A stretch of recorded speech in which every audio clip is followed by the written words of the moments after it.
A primavera está a chegar e com ela novos ritmos de leitura. Leia artigos de opinião e receba acesso antecipado a todos os episódios Podcast Plus. Acompanhe a atualidade ao minuto. Assine hoje o Observador com até 58% de desconto e habilite-se a ganhar uma tote bag e um voucher da Livraria Almedina. Tudo em observador.pt. Observador.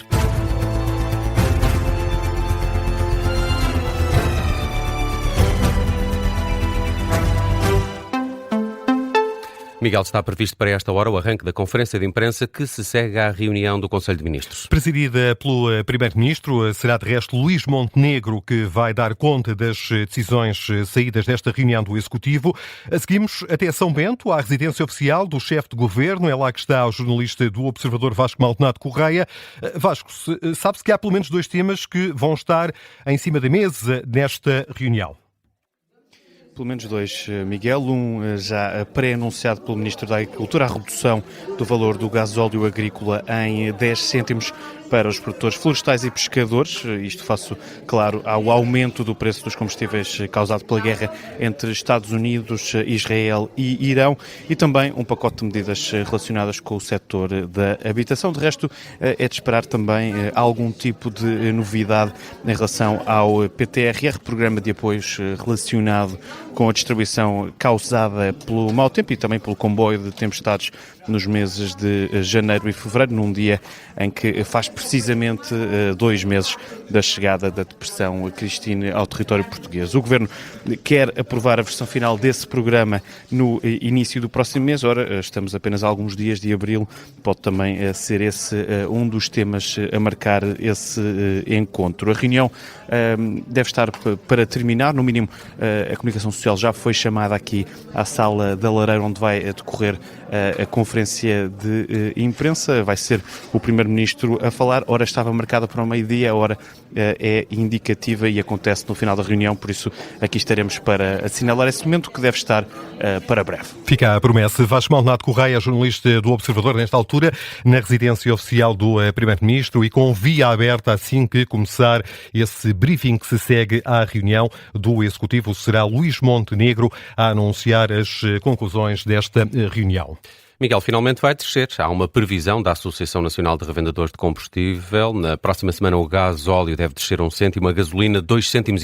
Uma previsão que tem por base a cotação do barril de Brent na abertura do mercado. Pode ainda sofrer algumas alterações ao longo do dia em função da evolução da cotação do barril de Brent, e a verdade é que a cotação tem estado a subir. Já esteve nos $99, o valor mais baixo esta sexta-feira. Está a esta hora a ser negociado a $104. O presidente da REN afasta para já um problema de abastecimento de energia por causa da guerra no Irão. Ainda assim admite que a atual crise é mais complexa de gerir do que a crise que foi provocada pela guerra na Ucrânia. É isso que diz em entrevista à editora de Economia do Observador, Alexandra Machado, Rodrigo Costa. Rodrigo Costa explica que a guerra do Irão vai, pois claro, trazer instabilidade não apenas à Europa, mas a todo o mundo. Eu acho que a situação neste momento é a instabilidade em matéria digamos, de gestão de energia é mais complexa do que aquela que foi com a guerra da Ucrânia. Esta é uma situação que não está a afetar só, digamos, a Europa, esta está a afetar todo o mundo. É o que diz Rodrigo Costa, entrevistado pelas jornalistas Alexandra Machado e Ana Suspiro. Enquanto o mundo atravessa uma crise energética causada pela instabilidade do Médio Oriente, o presidente da REN, a empresa que gera a rede e as reservas de gás em Portugal, assegura que o país não enfrenta um problema de abastecimento, mas sim de preços de energia. Pelo menos para já. Às vezes perguntamos, mas acham que isto vai afetar os preços da energia? Claro que vai afetar. Já está a afetar. Os Estados Unidos nunca tiveram, não sei há quantos anos é que não tinham a gasolina a ultrapassar os $5 por galão. Quer dizer, tudo depende. Mas neste momento ainda estamos com uma preocupação a nível de preços. Volta à pergunta inicial, mais de preços do que de abastecimento. Hoje a preocupação nítida, claramente, é mais de preços do que supply, o abastecimento. Sublinha a este propósito que há países que de resto já estão a adotar medidas que passam por racionar a utilização de combustível. E sim, fala-se em energias renováveis como uma alternativa. Ora, o presidente da REN diz que o gás não vai ser substituído na plenitude pelas energias renováveis. O gás tem um papel fundamental nessa matéria e não há alternativas, porque nós não podemos confiar que vamos ter sempre as barragens cheias de água, não vamos confiar que há sempre vento, só há sol durante o dia e, portanto, isto é uma realidade com que nós temos que lidar e, portanto, o tema do gás também nos diz respeito precisamente porque é muito importante que haja gás para que as centrais possam funcionar. É isso que diz Rodrigo Costa, que nesta entrevista abordou também o apagão que deixou Portugal e Espanha às escuras, há perto de um ano. O presidente da REN assegura que nunca pensou em pedir uma indemnização à Espanha, diz que o problema resultou de uma anomalia e fala de um perigo difícil de controlar. Não temos que pedir compensações a ninguém. Não vai pedir. Não temos que pedir compensação absolutamente a ninguém. Isto faz parte digamos, este tema, esta circunstância, isto faz parte daquilo que é a nossa atividade. Aconteceu, recuperou-se. Não houve, felizmente em Portugal, acho que é uma coisa muito boa, não houve fatalidades que podiam eventualmente ter acontecido por qualquer razão. E nós nunca nos ocorreu pedir compensações a ninguém por isto que aconteça. Nós temos que ter noção que isto, como eu estava a dizer, isto são sistemas de uma grande complexidade. São frágeis. Não vale a pena pensar que há uma maneira de gerir uma rede que fica à prova de uma anomalia. Quer dizer, não há hipótese. Quer dizer. É o que diz Rodrigo Costa, o presidente da REN, entrevistado pelas jornalistas de editoria de economia do Observador, Alexandra Machado e Ana Suspiro. É uma entrevista, Nelson, que vamos poder ouvir na íntegra quando? Depois das 3 da tarde, sob escuta com Rodrigo Costa, presidente executivo da REN. Miguel Pedro Nuno Santos vai integrar a Comissão de Honra do Congresso do Partido Socialista. Por proposta do presidente Carlos César, apesar do antigo secretário-geral do PS não marcar presença no Congresso que decorre entre hoje e domingo em Viseu. Tem assento na Comissão de Honra militantes que tenham desempenhado um papel relevante no partido. A lista vai ser sujeita à votação dos mais de 600 delegados, tal como o nome proposto pelo atual secretário-geral José Luís Carneiro para assumir a presidência do PS. Uma proposta de continuidade é sugerido o nome do atual presidente, Carlos César. Ora, no contracorrente, há pouco aqui na antena do Observador, o editor de política, Rui Pedro Antunes, considerou natural que seja esta a indicação de José Luís Carneiro, até pelo apoio que Carlos César tem manifestado a José Luís Carneiro. A escolha de Carlos César como presidente do partido é mais ou menos óbvio. Apesar de não ser propriamente da linha de José Luís Carneiro, foi sempre dando um apoio a esta solução como uma espécie de solução transitória e, pelo menos naquilo que é a face visível, pública e mediática, o presidente do partido até tem sido um apoio a esta caminhada do José Luís Carneiro. Portanto, é mais ou menos natural que Carlos César continue como presidente do partido. Rui Pedro Antunes, o editor de política do Observador, antecipa que pode gerar menos consenso a proposta para os órgãos executivos do partido. O que vai ser interessante é perceber, e isso não vai ser agora, qual é que é o secretariado e qual é que é a direção de José Luís Carneiro, porque houve na espécie uma junta de salvação do Partido Socialista quando o José Luís Carneiro foi eleito sem congresso, portanto a primeira vez quando saiu o Pedro Nuno Santos, e estão lá muitas pessoas que nem sequer se revêem em José Luís Carneiro e que até têm feito críticas à sua forma de liderança. Ana Catarina Mendes, por exemplo, é uma delas. Ainda ontem na Vichy Soares, e também esta semana ela já tinha falado na Renascença, e é membro do secretariado. Não? É preciso perceber se essas pessoas vão continuar lá. O editor de política do Observador dá ainda o exemplo de Francisco Assis, responsável pelas relações internacionais no Secretariado Nacional do PS, que não foi ouvido antes do líder José Luís Carneiro a partir para a Venezuela na semana passada. E Miguel, o que disse João Azevedo, socialista, presidente da Câmara de Viseu, que passou esta manhã pelo explicador da Rádio Observador? Acredita que José Luís Carneiro tem capacidade para vencer as próximas próximas eleições legislativas e assim chegar ao lugar de primeiro-ministro. João Azevedo diz que a reflexão interna que o PS vai fazer este fim de semana deve apontar um caminho para reconquistar a confiança dos portugueses. José Luís Carneiro foi candidato único, venceu as diretas do PS com mais de 90% dos votos. Agora é também o único a apresentar uma moção de estratégia e órgãos sociais. Para João Azevedo, a lista única significa que o PS apoia José Luís Carneiro, mesmo que se ouçam algumas vozes críticas. Não vejo de outra maneira. O secretário-geral do Partido Socialista vai, desculpe a expressão, a jogo sozinho. Não tem opositor interno, é sinal de que há uma larga concordância relativamente a esta sua liderança. É bom sinal que haja críticas. Isto não é um partido de unanimismo, é um partido plural, com várias, como disse, sensibilidades, pensamentos. Temos liberdade total para dizer aquilo que entendemos. Agora, há uma coisa que eu tenho que referir. A liderança do secretário-geral do Partido Socialista, José Luís Carneiro, por não ter aparecido outra alternativa, é um sinal de concordância, não de unanimidade, mas de concordância.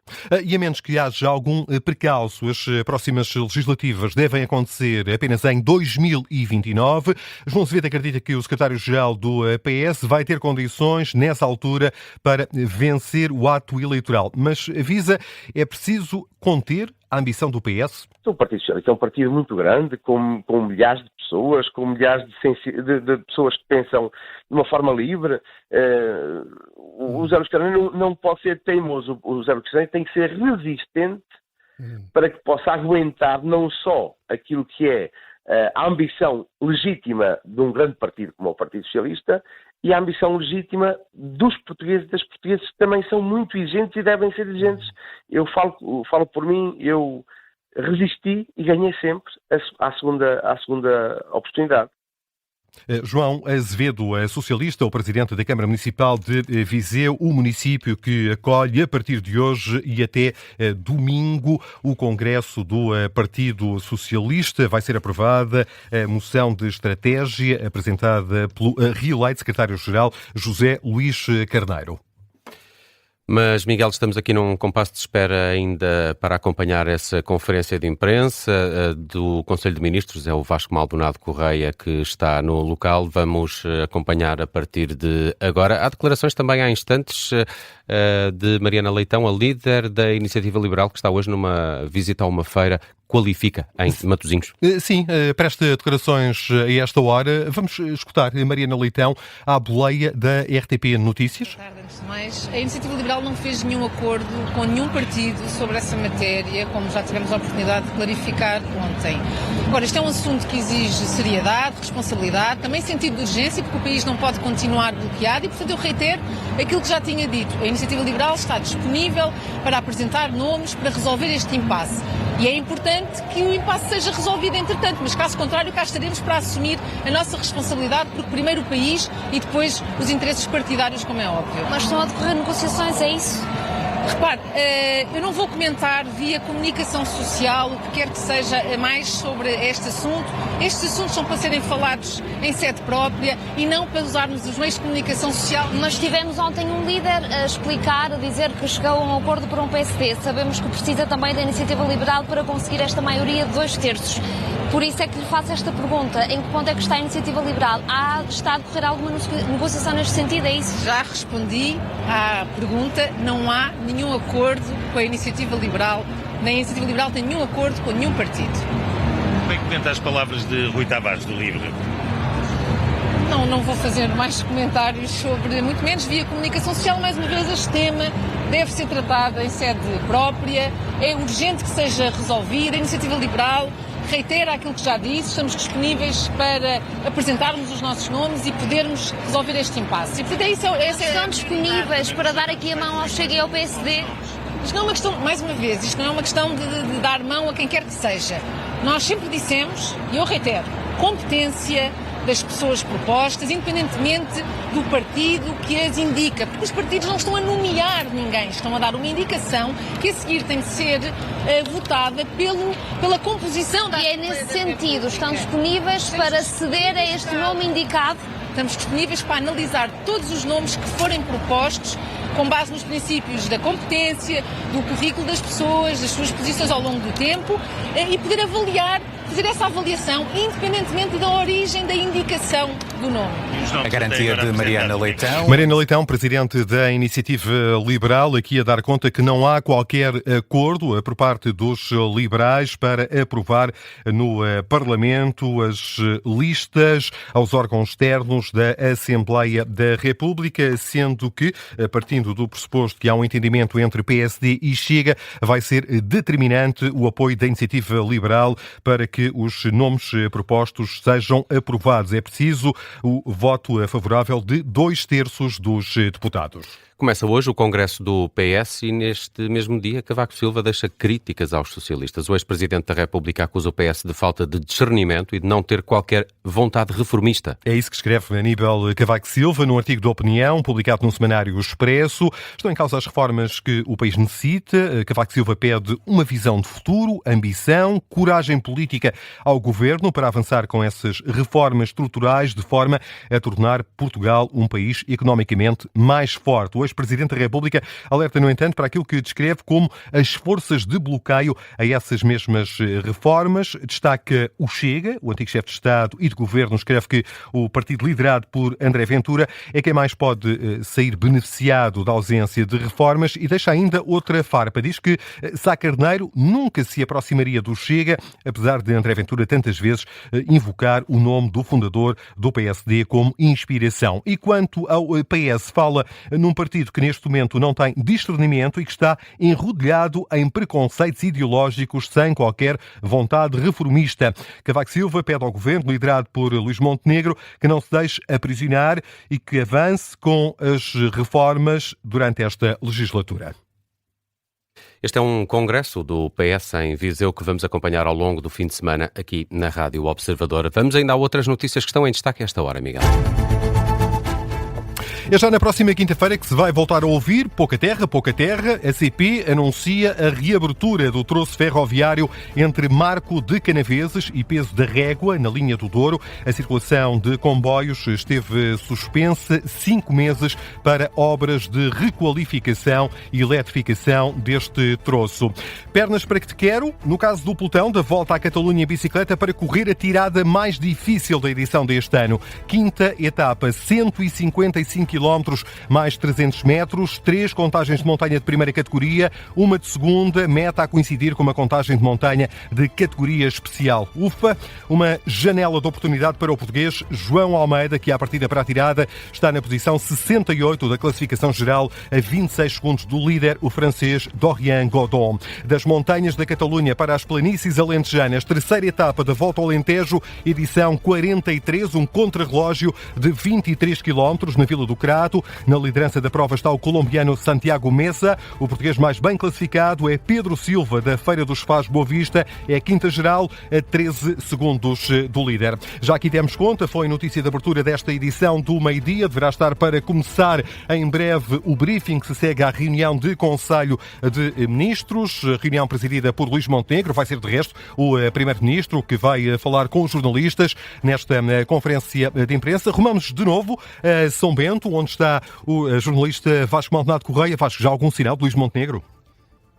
Para já ainda nada, Miguel. Sabemos apenas isso, que a hora indicativa para esta conferência de imprensa é o meio-dia. Já aqui estamos há cerca de 20 minutos na sala da Lareira, onde vai decorrer essa conferência de imprensa, e por isso a expectativa é que comece nos próximos minutos, não deve demorar muito mais. A única dúvida neste momento é se esta será uma conferência de imprensa ou apenas uma declaração à comunicação social, isto porque ainda não é certo que haja lugar a perguntas no final deste anúncio de Luís Montenegro do que é que foi decidido pelo Conselho de Ministros. A haver perguntas, serão apenas 2. É já também um hábito com o Executivo de Luís Montenegro limitar o número de perguntas que são sorteadas entre os vários órgãos de comunicação social. Essa é uma das dúvidas. A outra é perceber exatamente quando irá começar. Aqui estamos para assinalar esse momento, Miguel, sabendo que para já há apenas apenas 2 temas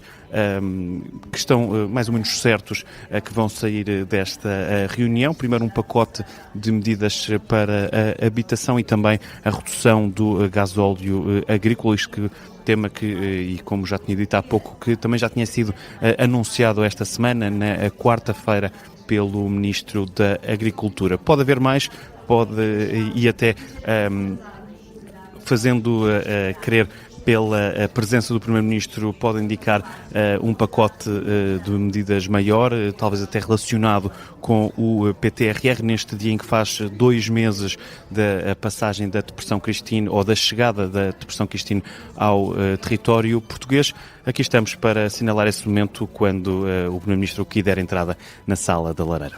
Vasco Maldonado Correia é o jornalista do Observador que nos vai trazer essas declarações de Luís Montenegro após a reunião de Conselho de Ministros que decorre na residência oficial do chefe do Executivo em São Bento. Nelson, fechamos aqui este noticiário com a promessa de que mal comece esta reunião de Conselho, esta conferência de imprensa, seguiremos até São Bento. Até já, Miguel.